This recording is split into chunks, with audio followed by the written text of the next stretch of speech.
Hello and welcome to this session. This is Professor Farhat, in which we will discuss the qualified joint venture.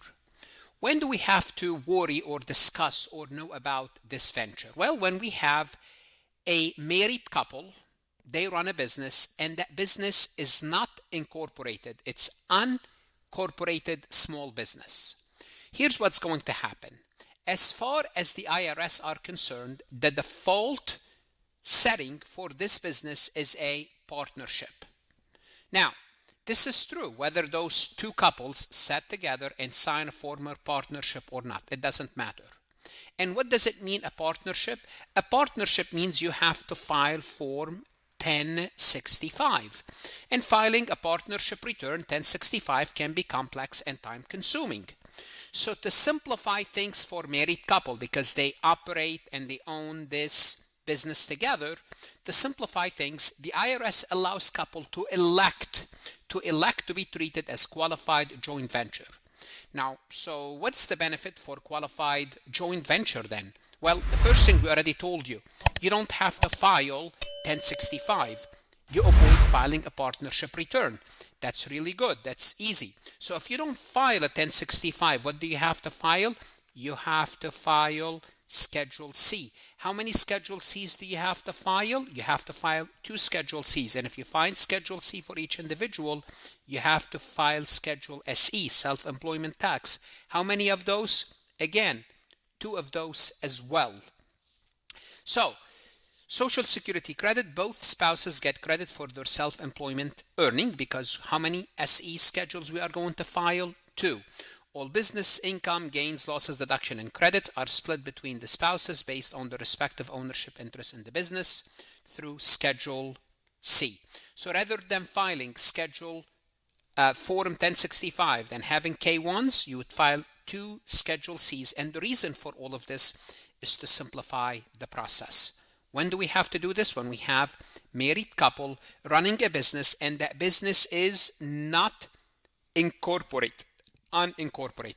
Let's look a little bit more at the details of this. Let's go ahead and get started. Before we proceed any further, I have a public announcement about my company, FarhatLectures.com. You are here because you are serious about mastering taxation. Whether you are taking a tax course, studying for the CPA exam, or enrolled agent, tax feels overwhelming, not because it's impossible, but because it's dense, detailed, and often taught at a pace that doesn't match the way you learn. The rules can feel disconnected, and the logic isn't always explained clearly. At Farhat Lectures, we slow it down. We explain the why behind the rules, break concept into simple steps, and rebuild your understanding from the ground up without assuming any prior knowledge. When explanation matches your learning, everything changes. The confusion fades, the rules start to connect, and tax becomes manageable. If you are ready to understand tax with clarity and confidence, start your free trial at farhatlectures.com and let's build your tax foundation together. So what are the requirements to qualify as a qualified joint venture? We already kind of discussed some of it.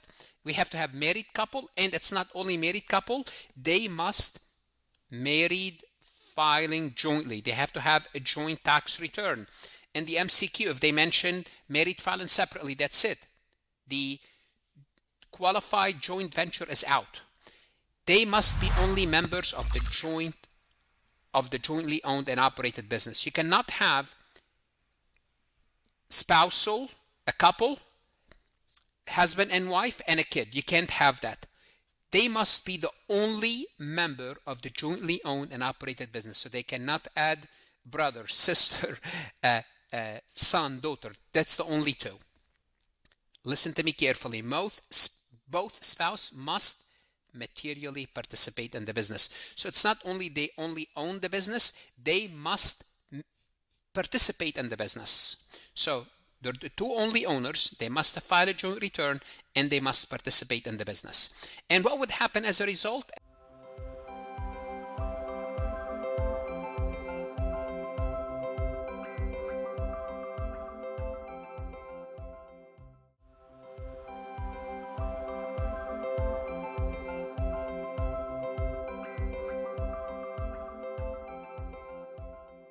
as a result, they don't have to file 1065 and get a K1 and get into a partnership. What they can do, they can file for each one of them. They can file Schedule C, 2 Schedule Cs, and don't forget 2 Schedule SE, because Schedule SE is the self-employment tax, and the self-employment tax will give you credit later on for your Social Security payment. If you file 1 Schedule C, then you would have 1 Schedule SE, and one of them will get the credit for the Social Security. So you have to file 2 Schedule Cs. Then there is the LLC trap, state-approved entities. There's a major restriction on qualified joint venture. The business cannot be operating in the name of a state law entity. If you or your spouse form a state-approved entity like a multi-member LLC or a limited liability partnership, you would lose that qualified joint venture. In other words, that's it. You have to go back to partnership. And why would you do that? To protect yourself from personal liability. Then if that's the case, generally speaking, the IRS says you cannot be qualified as a qualified joint venture. So once you file as LLP, MMLLC, multi-member LLC, that's it. You are forced back into 1065. Now, important note about marital status. Federal law applies these specific husband and wife rules to legally married couple, including same-sex spouses. However, couples in civil union or registered domestic partnership are not considered married for this purpose. Therefore, they cannot use the qualified joint venture shortcut and are legally required to file 1065, basically as a partnership. Let's look at an example, and there's slightly different rules for community and non-community property tax. Liam and Maya live in Florida, a non-community property tax. They run a successful residential landscaping business together. So notice they run it together. It means they are both active members. Historically, they operated it as a qualified joint venture. Great. Filing 2 Schedule Cs. So far, so good. So they married filing jointly. They're the only 2, and they operate the business. They materially participate. Halfway through the year, they decided to form multi-member LLC to protect their personal asset. Great. Once they do that, starting from the exact date their LLC is officially formed, they lose their qualified joint venture status. Now they have to do is file 1065. Even though they still file their personal taxes jointly, they must now file a formal partnership return 1065 for their landscaping business. Now there is a loophole for community property state. There's a narrow but significant exception to the LLC rule, and this rule started in 2002.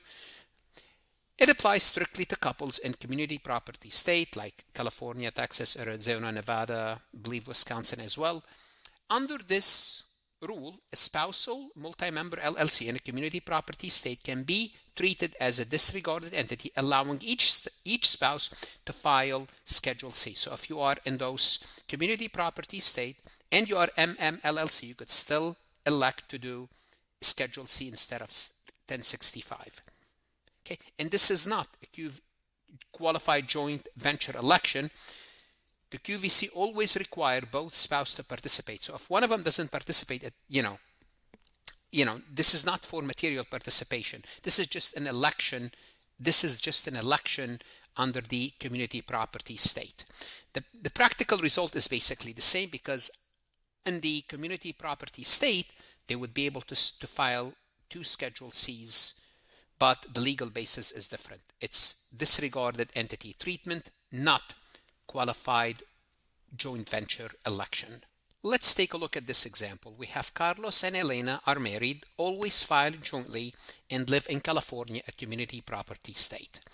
They own popular local coffee shop, and they always reported it as qualified joint venture. Great. During the tax year, they decided to formally register their coffee shop as an MMLC for liability protection. Here's the result.